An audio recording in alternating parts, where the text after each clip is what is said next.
I found a disturbing tape that my wife and her ex-husband filmed on their wedding night. My name's Jose, and I have been married to Kelly for 6 years. We met at Mexico City International Airport in 2014. Both of us were waiting in a restaurant for a late-night long haul to London. The pretty stranger quickly clocked my black epaulets, each bearing 4 yellow stripes, then swiveled in her bar stool to smile at me. It was an unconvincing smile. I remember that. She looked like she'd been crying, and I also remember her asking, "Are you flying somewhere far, far away?" When I answered, Kelly smiled and revealed that she would be one of my passengers.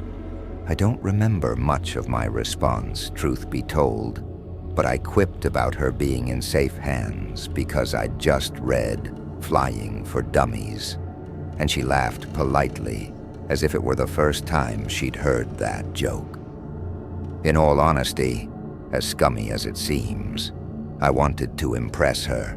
She captivated me. I still remember every last thing she said, even after all of these years. Oddly, however, I only have fuzzy memories of my own words. My mother used to tease that Kelly had put a spell on me. Anyway, without being prompted, the sullen woman told me her story. That she'd booked an early flight home in the middle of her honeymoon because her husband, Michael, wasn't the person he'd purported to be. He was an abuser, a liar. And he's making me tell lies too, she said. He emptied me. That bizarre and unsettling choice of words would ring in my head for the next decade. And only yesterday, after finding and watching that cursed tape, did I finally understand what Kelly meant. I think 10 years ago, she might have been warning me to stay away from her. I think that had been a glimpse of the real Kelly.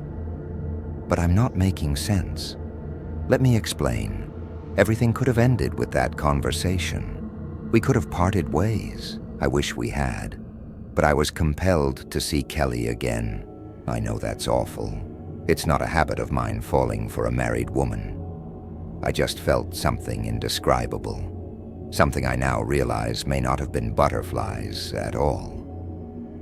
I had a week in London before the return flight to Mexico.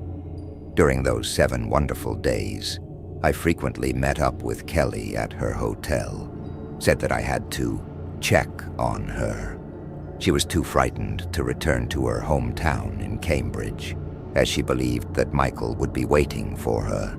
And she ignored my pleas to report everything to the police, which I'll admit seemed strange even at the time. We quickly formed a bond, and things didn't end when I returned to Mexico. I visited Kelly every time I flew to England. After she moved to Brighton, a month later, I started taking the train to her new apartment. Believe it or not, I once took a short-haul flight from Paris to London just to see her. A year later, when our relationship inevitably became something more, I'd already made the decision. I wanted to move to England to be with her. I'd been training to become an airport technician, and I secured a job at Heathrow in late 2015. By early 2017, Kelly and I had bought a house together. In 2018, we got married. I'm obviously fast-forwarding through the ins and outs of our relationship, but Reddit isn't built for essays, is it? I'm here to tell you what I found yesterday morning whilst tidying a storage cupboard. Kelly's clusterfuck of clutter, as I like to call it, came tumbling out of the open door and washed over my feet. A stark reminder that weekends shouldn't be wasted on chores. If I'd been relaxing on the sofa, I might not have discovered what I'd discovered. Maybe Kelly would have disposed of her own clutter, and we would have lived a happy 50 years together. But I was the one wading through the puddle of forgotten belongings. And what caught my eye during the tumble was a camcorder surfing atop the junk heap, which spilled out of its bag, landed at my feet. I picked it up and chuckled. I knew Kelly and I were old, but not that old. I had no idea she owned such a relic. And curiosity got the better of me, obviously. Who wouldn't want to check the contents of a spouse's dusty tape locked away for who knows how many decades?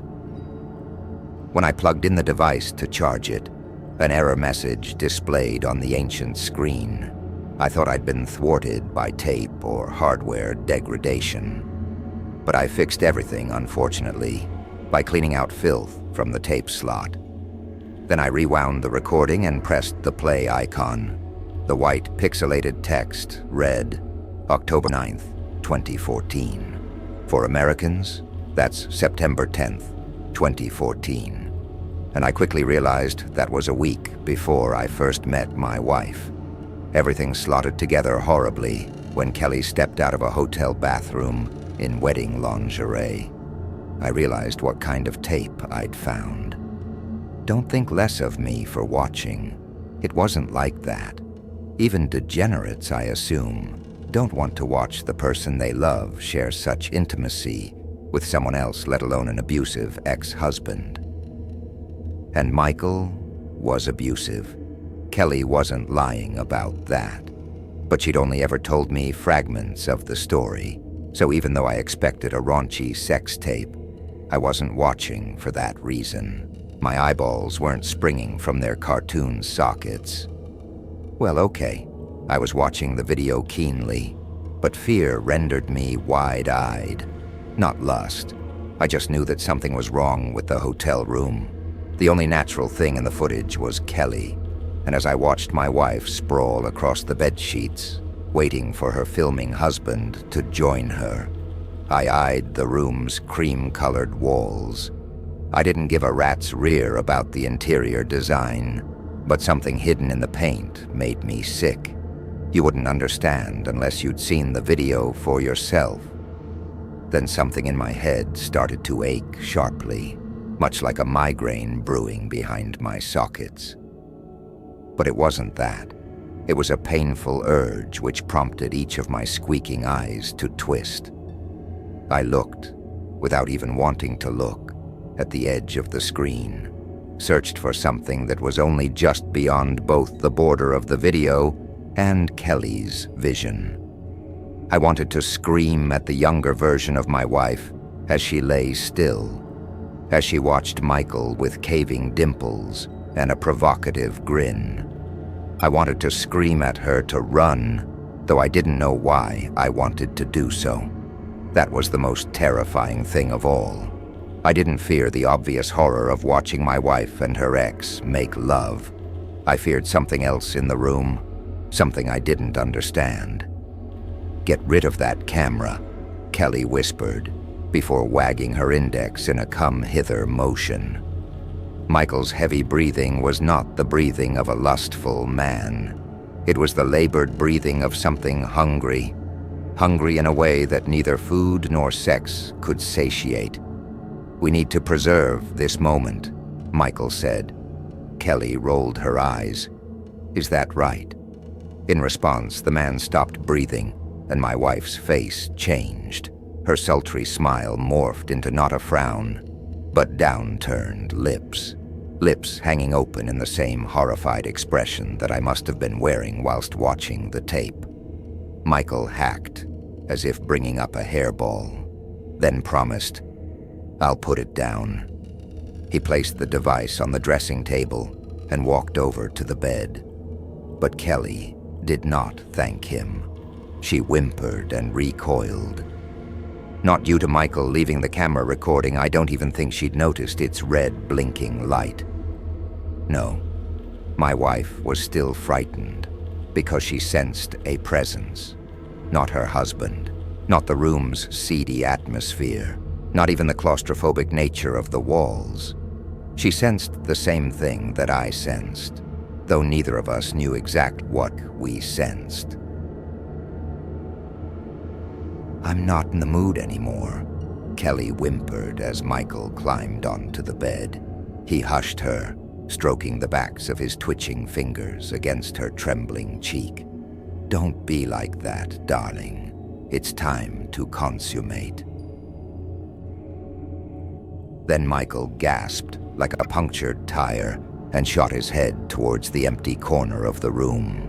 He nodded slowly, but neither I nor the recorded version of Kelly saw what he saw. "If I must," he told the empty air.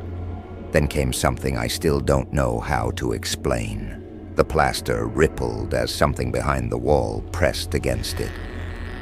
Tried to get out. Like a hand forming a shadow puppet, something about the shape was illusory. It could have been a man, could have been a monster. Its outline rapidly changed from a tall thing with arms and legs to a misshapen blob of indiscernible segments. After less than a second or two of the wall bulging, its plaster flattened again, and the living shape was gone. Kelly screamed in synchronicity with me, but she hadn't even noticed the anomaly. She was staring unblinkingly into her husband's eyes. "What's wrong with your face, Michael?" she cried. What terrified me was that, even when the camera caught his face, I didn't see any supernatural change in Kelly's former husband. Didn't see anything other than a very human man, one with an unkind smile and dead eyes, perhaps, but still a man. However, Kelly saw something I didn't. Still, all of that pales in comparison to what happened next. Michael thrust his hand into Kelly's open mouth, prompting her eyes to open just as widely. Her husband's whole forearm plunged into her jaws, muffling her series of screams. Then my wife wriggled and squirmed as Michael propelled his upper arm down her throat, pushed deeper and deeper until his shoulder met her lips. Another impossibility followed, one that I still don't know how to put into words. Michael pulled his arm out of Kelly's mouth, and when his fingers resurfaced, they were holding something. Not my wife's innards, not the innards I had expected, at least. There wasn't a speck of blood on the man's hand, but a wet, translucent film. It looked a little like either saliva or lubricant. But again, that wasn't what horrified me. Michael's fingers were clutching the hair of a human head, a head sitting at the top of Kelly's throat, like some wretched birthing canal. My wife's lips opened unimaginably wide, as did mine. I gawped in incomprehensible horror. She gawped simply to make room for that adult head to emerge, then gawped wider to free a set of shoulders and a torso. I uttered an entirely silent scream, believing that if I were to produce even the tiniest sound, something from within that footage would hear me in the future. But a slight whimper escaped once I'd identified the head. It was Kelly. A cloned version of Kelly was climbing out of her lips. Some fleshy Russian doll. That younger version of my wife was birthing an exact replica of herself. And the clone was screaming too, for it didn't ask to be born. The original Kelly's skin started to crinkle, crease, and shrivel into something smaller. The clone undressed, shed her former skin, reduced the original Kelly to a silky dress that dropped onto the duvet. Then the clone, the new Kelly, fell into Michael's arms, and she eyed the empty skin suit beside her. She may have been screaming through those open lips, but a white sound was drowning all other noises, a prickly static that dug into my flesh. That maddening racket was accompanied by a gangly shadow moving across the wall of the hotel room's entryway. A shadow with the vague appearance of a man. But the tape cut out before the stranger came into view. Heart on my tongue, I hurriedly thrust the camera back into the bag and tossed it against the back wall of the cupboard. And mere moments later, there came the sound of my wife's car pulling into the driveway, so I tried to compose myself, tried to forget the hellishness I had just seen on her old wedding tape. I looked out of the window at the driveway, but she wasn't in her car, and when I turned back to the kitchen doorway, I screamed. There Kelly stood, hounding me with blank eyes and tight lips, with a face horribly white, yet no whiter than usual. I realized I was simply seeing her true self. It had only taken me 10 years to open my eyes. "How did you come indoors so quietly?" I tried to ask, though nothing but a series of hoarse whispers sounded. "Jose," Kelly began, before lifting the camera bag she'd inexplicably acquired. "We were meant to be decluttering, darling. Why would you want to hold on to this?" I tried to answer, but I was startled by my wife's sudden step towards me. A solitary step, followed by a gasp and a jolt, much like her ex-husband in the video. Then Kelly looked towards an unoccupied corner of the kitchen and said, "If I must." Upon hearing that echo of Michael's haunting words, I ran, barged past my wife, who seemed either unprepared or unbothered by my escape. I ran out of the house, leapt into my car, and drove away from my life. I've been on the road for more than a day, stealing bursts of sleep in service station car parks.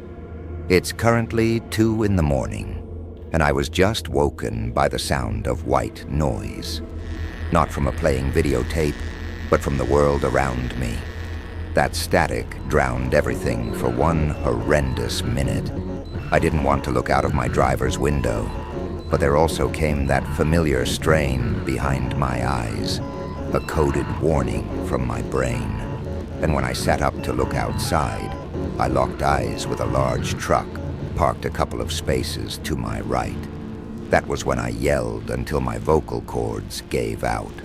The side of the vehicle rippled in much the same way as the wall of the hotel room rippled to form the outline of a man inside the storage compartment. He was pressing against the truck's side, trying to push through the metal. The shape quickly lost its definition. Then it became nothing at all. All that remained was an abandoned truck in a near-deserted car park. I don't know what to do. Please help me before that thing finds me, before it pulls something out of me.